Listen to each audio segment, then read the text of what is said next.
Hi, I'm Vince Molinari, and welcome to the continuation of Block Central Davos. A big shout out to Sandra and the GBCC team for making this all happen.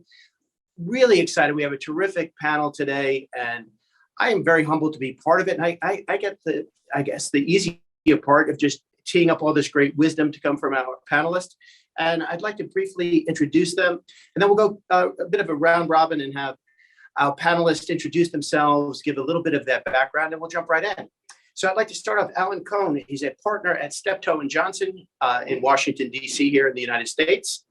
Hannah Meakin, who's a partner at Norton Fulbright in London. Matthias Artzt, who's a senior legal counsel at Deutsche Bank in Germany. And we have Matt Homer, executive residence for NYCA Partners here in New York City. Welcome, everybody.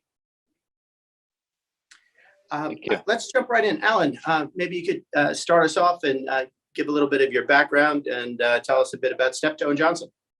Sure. As Vincent said, I'm Alan Cohn. I'm a partner at Steptoe and Johnson, a law firm based in Washington, D.C. I'm the co-chair of the blockchain and cryptocurrency practice there.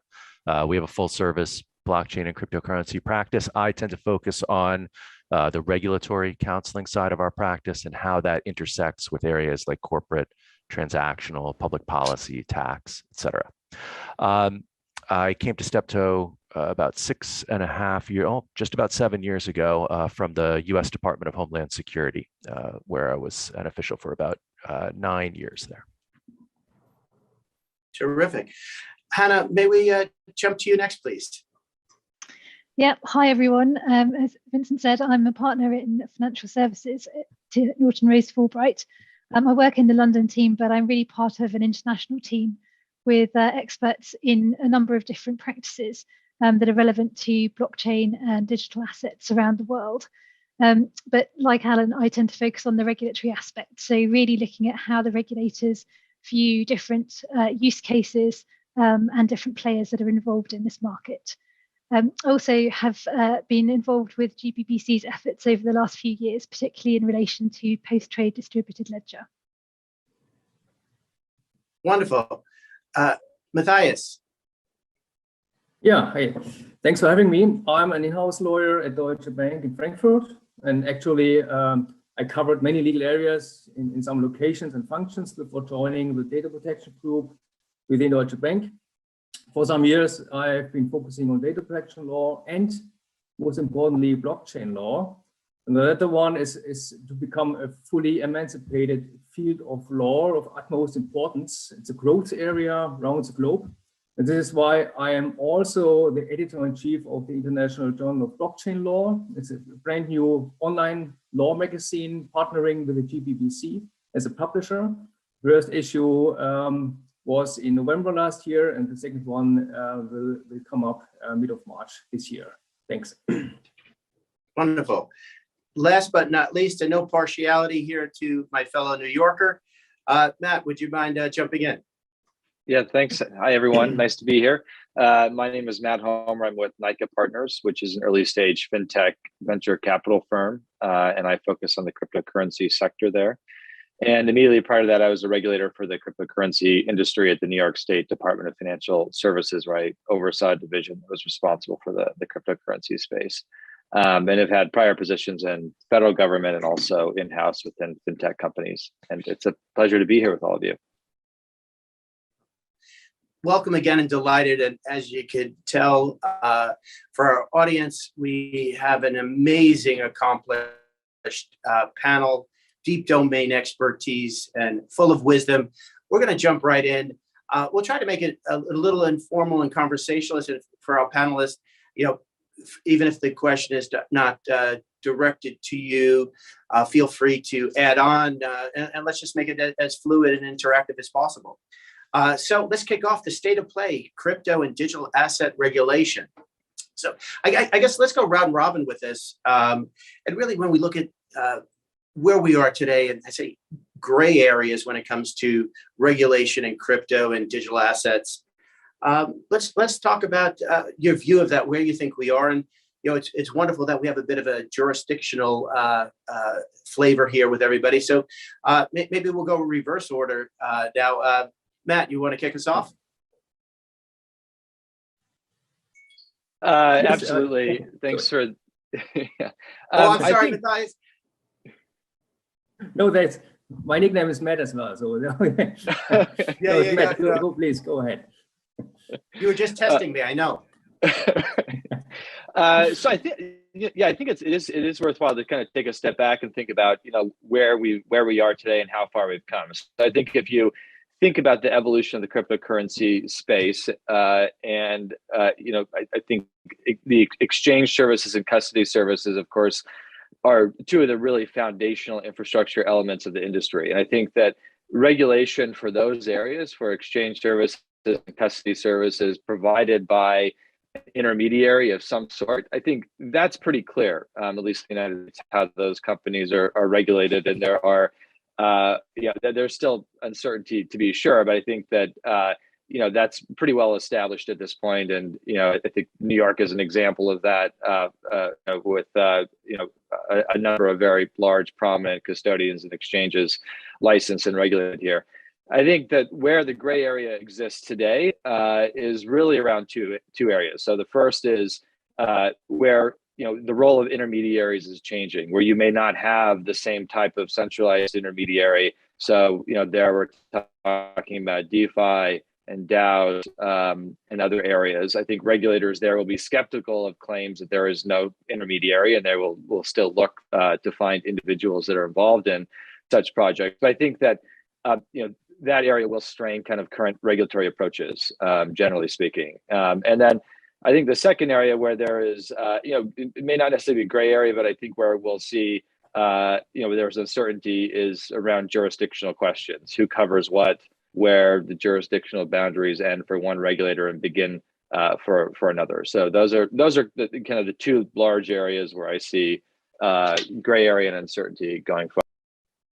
Yeah, and I think you're spot on. I know we're going to talk a little bit more about it, certainly from a U.S. standpoint, a bit of, as we refer to, the alphabet soup of regulators here, and a little bit of land grab, turf war, who's going to have more of a prominent role going forward. So I think you're spot on. Maybe we'll continue in the U.S. vein here, Alan, and if you want to jump in here.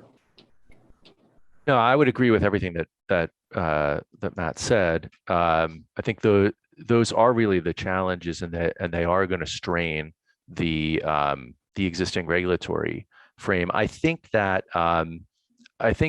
it's challenging because in the U.S., I think we're still trying to catch up to fill in some of the gray spaces about things that are a little more known. I think, Matt, from the perspective of New York State's really taken a posture to comprehensively regulate, but I'm not sure the same thing can be said at the federal level or in other states. I think there's more gray areas to fill in there. And so that makes it even more challenging to think about areas like decentralized finance, decentralized exchanges, decentralized governance, and what that means, as well as I think the forthcoming potential for stable coins and also central bank digital currencies to really to put cryptocurrency into the payments mechanisms in a much more fulsome way than they are now. And I think the challenge, in addition to identifying intermediaries and determining jurisdiction, is really to make sure that we're focused on function when regulating, as opposed to just necessarily entity or jurisdiction or a particular feature of a platform. And I think decentralized finance and decentralized exchanges in Web3 generally are going to really strain that question, as Matt said, the tension between finding the intermediary versus focusing on the function versus some combination of both. Well, I guess so much of it, Alan, goes back to the conversation that we're so maybe all tired of, going back to the Howey test and facts and circumstances, and the power of the technology and its abilities, and we get into this rub of somewhat antiquated or regulation that doesn't exist or needs updated. So I think you're spot on. Hannah, not only of course your view from London, but any commentary anywhere in the world, as you focus quite a bit internationally. Yeah, I mean, I think all of the themes that have been mentioned so far are completely right. And I think, it is important to remember how far we've come, because actually only a few years ago, I think that it was really a kind of completely blank canvas, and there was, every small question we looked at, we were essentially having to apply legislation that really hadn't been designed, not just not designed, but not even thought about in terms of the concepts that we're grappling with, and really trying to kind of almost iterate from more traditional concepts how the regulators would think about them. Whereas today, I think we have a huge amount more information about the kind of general regulatory attitudes, where their real concerns are, and I think that really helps in guiding the way that people think about these issues. That said, though, it clearly is an evolution of regulation, and every kind of little step gets us a little bit closer. But at the same time, there are more and more ideas coming out, and people kind of putting those ideas into practice in different ways. So there remain, I guess, lots of grey areas and gaps in terms of that regulation. And I think one of the things that we find quite challenging as regulatory lawyers in different countries is, I guess, keeping on top of everything that's happening in a single country, but then putting all of that together in terms of helping clients to understand and work out what their strategy should be. So, for example, if they're looking at launching a new product, where is the best place to base that, if indeed there can be said to be a base for some of these products, or how best to organise it in such a way where companies that are trying to comply with the laws are doing so in the most sensible and efficient way. So I think it's that kind of almost like developing patchwork of pieces of regulatory development in lots of different jurisdictions, not necessarily knowing exactly what they're going to look like or when they're going to come into effect, and trying to put all of those together is quite a challenge for companies that are trying to launch and develop multinational businesses. Yeah, and I think it's a terrific point, Hannah, when we begin to think about globalization, the draw of talent and opportunity, and some might even say regulatory arbitrage in making someone of that decision. And I guess I'm going to try to make it easy for both of us. I'll say Matthias. So Matthias, we do get that down. Apology for the confusion earlier. Please. No worries. I think from the crypto and digital assets perspective, in Germany, there are only minuscule or nearly no remaining gray areas, since the issuance and distribution of crypto assets is extensively regulated here in Germany.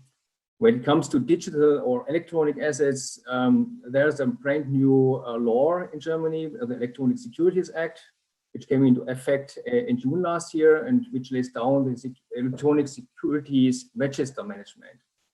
And this also includes crypto securities. With that in mind, I think the new law will act as a game changer for DLT technology in Germany, enabling investors to invest in digital assets which is the same confidence. And from the historical point of view, and just shedding light on Germany, the German government was one of the first movers to provide legal certainty to financial institutions, allowing them to hold crypto assets. And for example, in 2019, the BaFin, that's the German Federal Financial Supervisory Authority, they released guidance on prospectus requirements when issuing crypto assets, and emphasized that German prospectus and license requirements generally may apply in the case the German market is being targeted, regardless of where the issuer or the financial service provider is located. So I think we are in a pretty advanced stage here in Germany.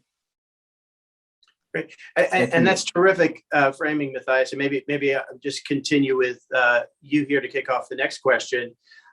Perfect segue. So the EU's framework on digital asset regulation, or Nyca. Maybe you can speak to us a little bit about the progress there, the current status, and we'll have Hannah jump in as well for a perspective. Yeah, if I may start, just to put this question in a broader context, and then I would like to hand over to Hannah. I think there has been much development here in Europe with regards to crypto asset regulation. And you just mentioned it, in September 2020, the EU Commission has launched a DLT pilot, which boils down to a sandbox-like regulatory regime for the issuance of DLT-based security tokens than any other crypto assets, qualifying as financial instruments. And further, the EU Commission has amended MiFID II, focusing on crypto assets that qualify as financial instruments with the purpose of providing legal certainty for crypto assets like DLT-based security tokens.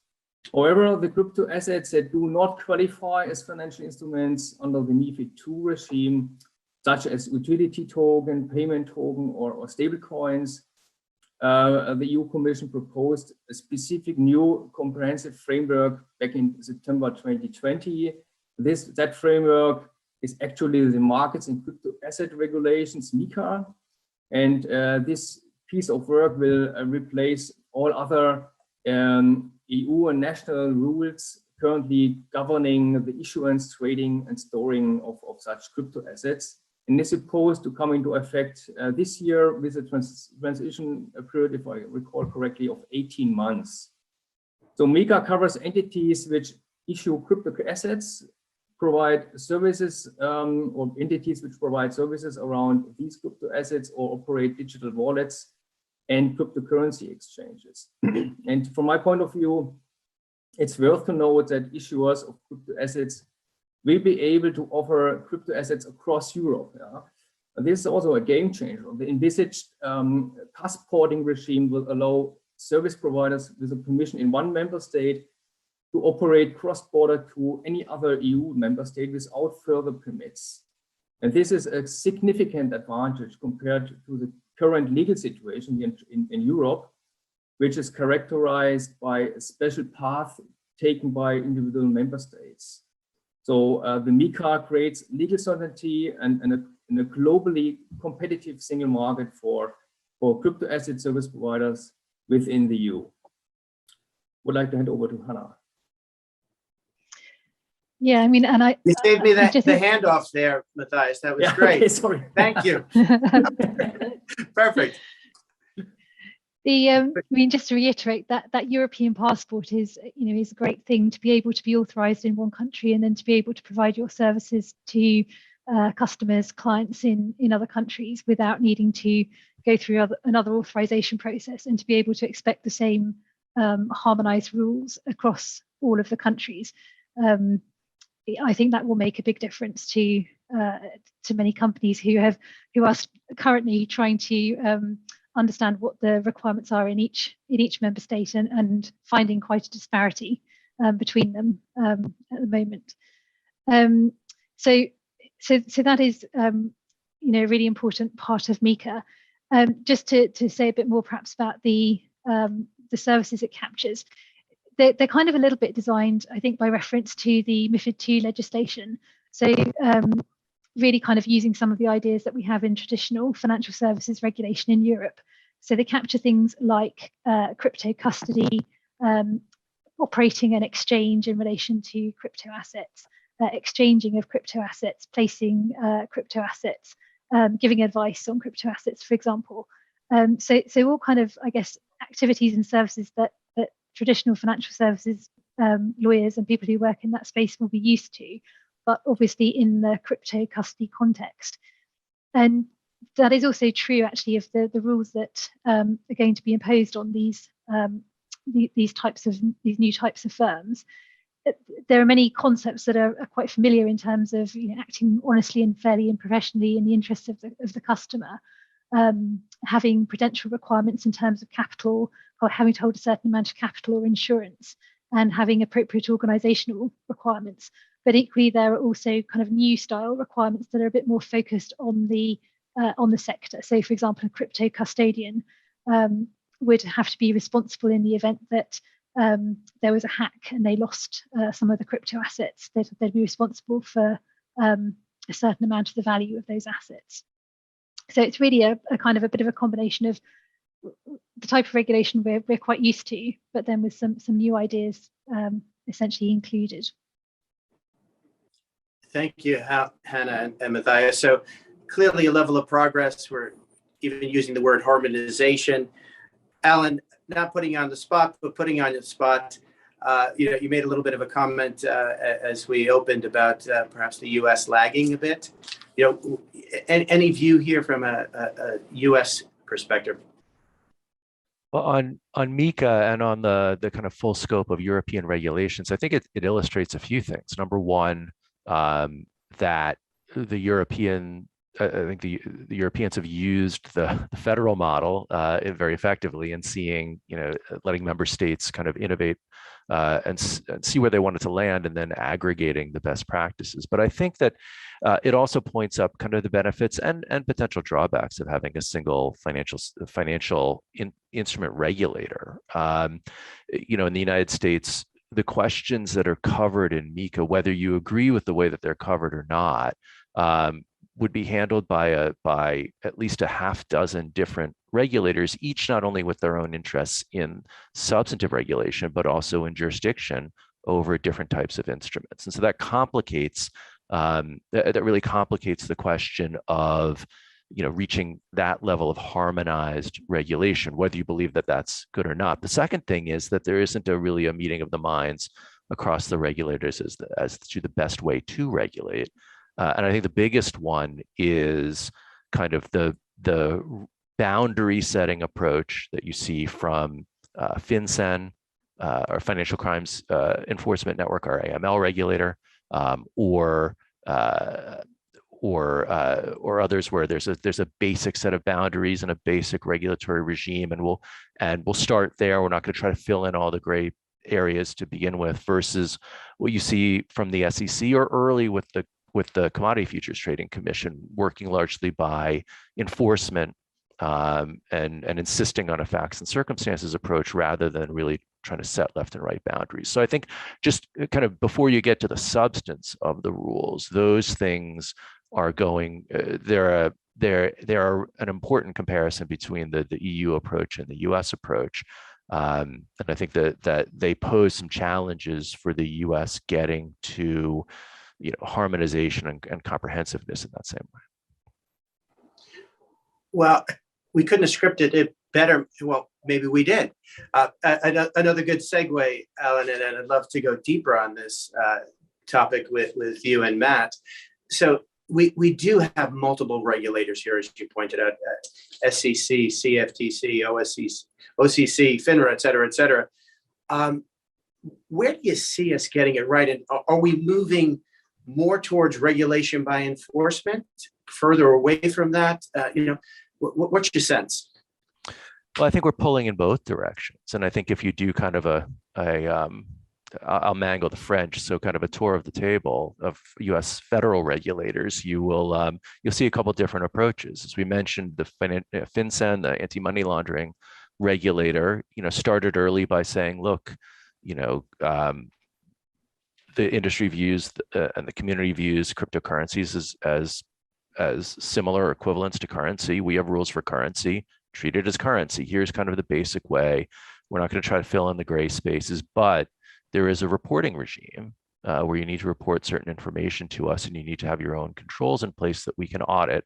And so just please go ahead and start there. And I think over the last 7 years, FinCEN has done a good job of filling in, of aggregating guidance that fills in gaps and moves with the industry.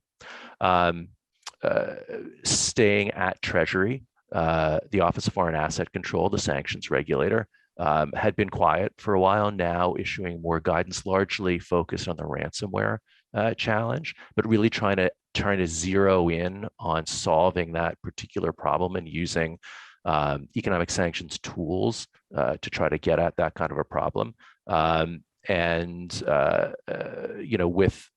With some success, as well as using some initial regulatory enforcement actions to kind of set some boundaries and expectations.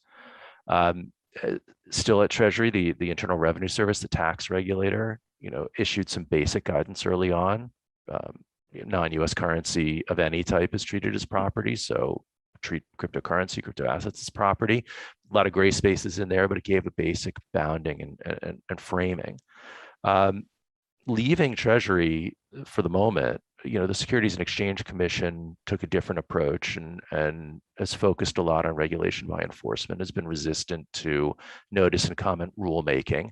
and has focused a lot on jurisdictional issues as they needed to, because in a certain sense, because again, if you're bounded by you can regulate securities or and you can't regulate anything else, then you want everything to be a security. If all you have is a hammer, you want everything to be a nail to modify the statement. So and they've stuck to that. The commodity futures trading, and so I think you see there's useful things that come out of their settlement agreements, out of their no action letters. It begins to build a body of law, but they're the first ones to say don't rely on that in the same way that you would precedent or even the more specific guidance coming out of a regulator like like Vincent. The Commodity Futures Trading Commission started with that regulation by enforcement approach, but has really transitioned into a more industry engaged posture, has done some rulemakings on specific questions around things like actual delivery and how our commodities and derivatives rules would apply to custodial exchange operations and things of that nature. And I think really trying to shift into a posture that, again, is more industry engaged. And while it still has an enforcement component, it uses all of the tools of the commission. Unfortunately, their writ just doesn't reach as broadly, and it's not exclusive. So it can, complicate further places where the commodities regulation, or for example, securities regulation overlap. Heading back to Treasury, the Office of the Comptroller of the Currency has been kind of going back and forth on the best approach. Under Brian Brooks's leadership, with the fintech charter and other types of innovations, trying to really lead forward, create a comprehensive frame for companies to innovate in. Now looking at regulations in the stablecoin space, I think the OCC is trying to use the tools that it has, and I think it can be, very positive in that space. We'll have to see where that regulator ends up landing. And then there's a lot that have been quiet in the US. Our consumer protection regulators have been very quiet. And that's potentially a space, that's very important, especially if everything in the crypto asset space is not a security. Then we needed a way to, create some boundaries around consumer protection that are fair and reasonable and straightforward, without having to shoehorn everything into an investor security framework. So I think you see a lot of different postures, a lot of pulling in different directions. And ultimately, I think the US needs to, get a better kind of harmonization approach to all of that. There's a lot of talk about a single regulator. That's probably a step too far and one that's not necessary. The US government is effectively coordinated across its agencies on other types of issues. And I think this is a place where that kind of coordination is really crying out for that kind of coordination. Great. Thanks, Alan. And Matt, thank you for being so patient. I know there's a ton for you to bring forward here. And just when we thought we had enough thought on multiple regulation layers here in the US, share some of your thoughts, perhaps on more underspoken about the state level. Sure. Yeah, thank you. And that was an incredible overview, Alan. So thank you. I learned a lot from that. And not even a billable hour for any of us for that. So well done, a little pro bono work. Right. So yeah, I tend to think of regulation, financial regulation, as the managing of trade-offs, right? So I mean, everything is sort of trade-offs in this space, and I think that when it comes to the question of harmonization or a uniformed regulator,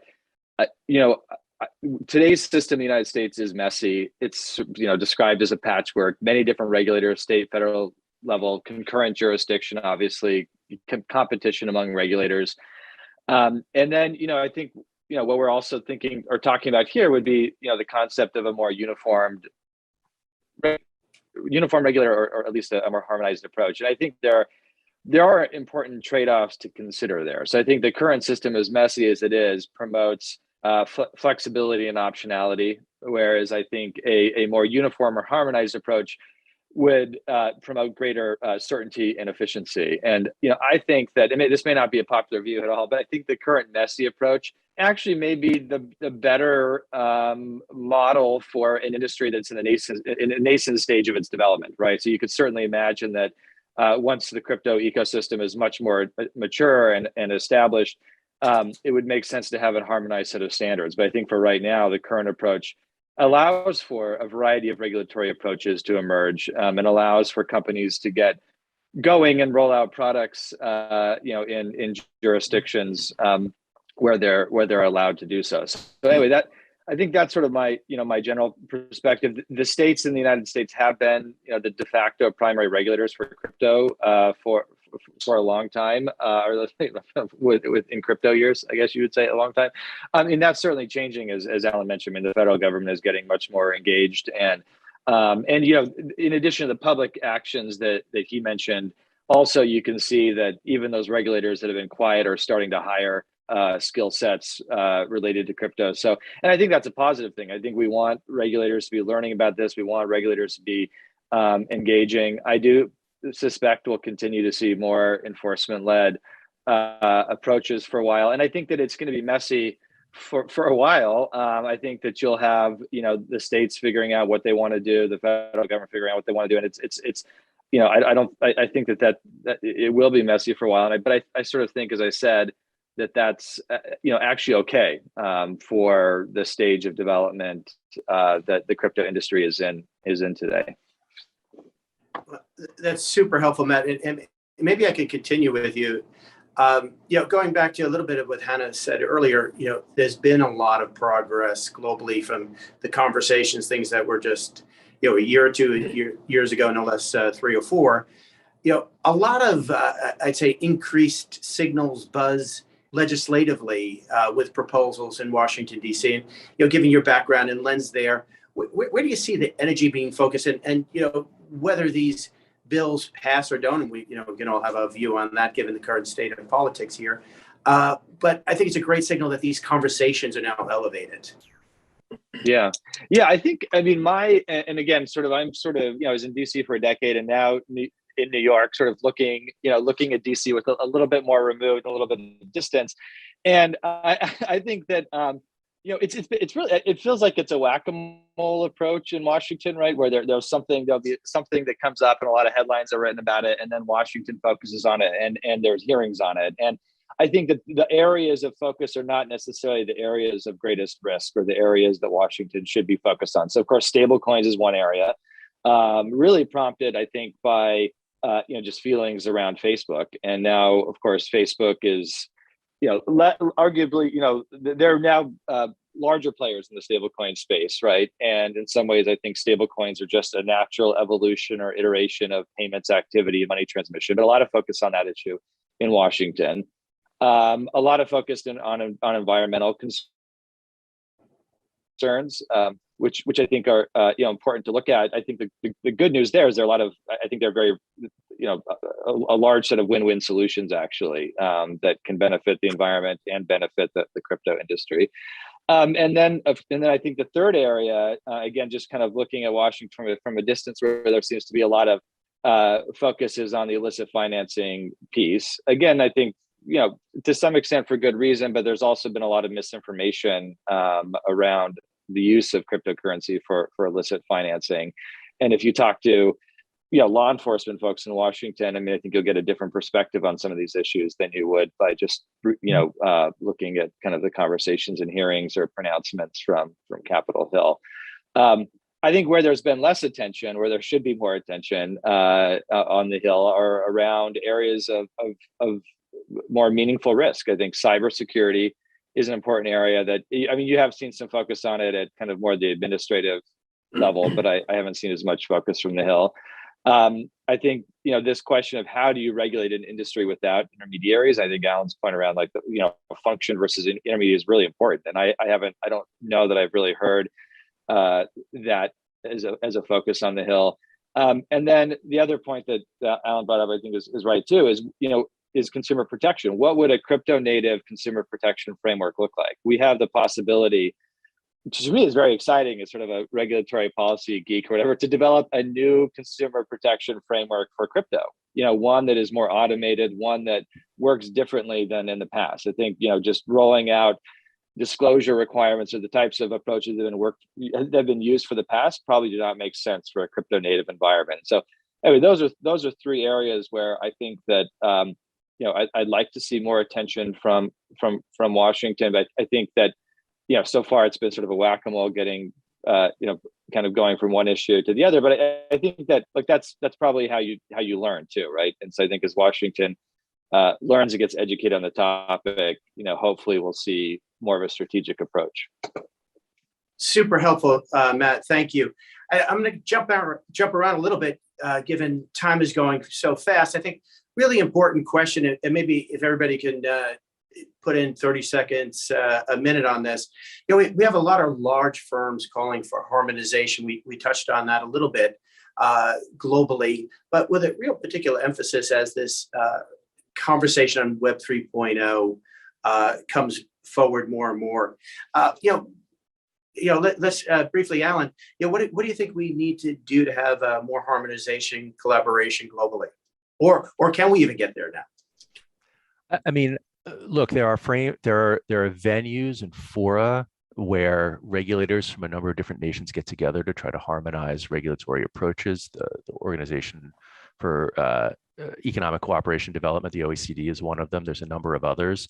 But I think that and on a specific regulation basis, forums like FATF, have been doing good work. But I think again, the pulling in different directions of approaches is going to make that harder. And I think that on the question of that Matt noted on, and the way in which decentralization and a lack of intermediaries or traditional intermediaries is going to impact things. I think that's again going to put even more pressure on that, and it's going to expose more kind of the differences, at least in current approaches, and make it difficult to make progress in a unified way, at least in the short term.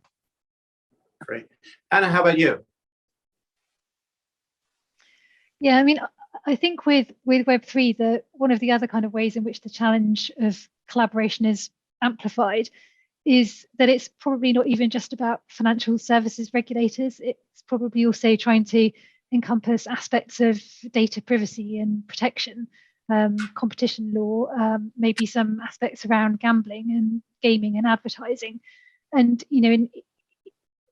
I think most countries have got different regulators that cover all of those areas, as well as in the States, obviously there being many different regulators for the financial services space. So I think there's kind of even more regulators that need to kind of join together and start thinking about some of these issues. I guess maybe one of the good things is that we're at relatively early stages of the Web3 development, and I'm sure that we can't even imagine exactly what it's going to be like, and so there'll be lots of issues that we don't kind of anticipate. But actually, now we've got, I think, a much broader part of the population and people who are involved in developing these ideas having a bit more of an understanding about what some of these regulatory issues and challenges and risks look like. And so maybe some of those can be factored into the design from the outset, rather than regulators having to catch up with everything almost kind of at the end of the process. Terrific. And I apologize, time is going so fast. I keep getting the cues that we're bumping up against that window. But Matthias and Matt, love to get you guys in there for a brief word and commentary here, or any other closing comments that you'd like to put forward. So maybe I made only three aspects in terms of time. I think Europe and North America are moving very fastly down. I would call it the crypto-friendly path, and banks are working on digital assets. Germany is particularly a growth area in that space, but some issues on consumer security and KYC requirements still remain to be resolved and will be subject to regulatory scrutiny going forward. And finally, digitization is starting to enter the debt market, and I think we will see much more development here in that space. From a broader point of view, I think digitization of financial traditional instruments is something which rapidly gains momentum over the next few years. That's my take on the outlook of 2022 and 2023. Matt, you get to close us out with the last words here. Okay, no, very exciting. I think 2022 is going to be super exciting to watch in the United States. I mean, I think, and globally, I think we'll continue to see widespread adoption, both at the retail and institutional level. I think we're going to see at the policy and regulatory level a recognition that this has to be a priority. It's something that they engage on and focus on. I think it's, and hopefully we'll see more there. I think one thing that will be very unique about 2022 also is the midterm elections in the United States. And I think that it will be really fascinating. I'm very eager as sort of a political junkie to see kind of how it plays out and, to what extent crypto is a meaningful force in this election. I think it will be in certain races. And so I think that it will be, important area to watch this year. Well, huge thanks to this wonderful panel. I wish we had more time. I think we'll have to come back for part 2. But thank you all. And again, big shout out to GBCC for allowing us to share some of this great insight.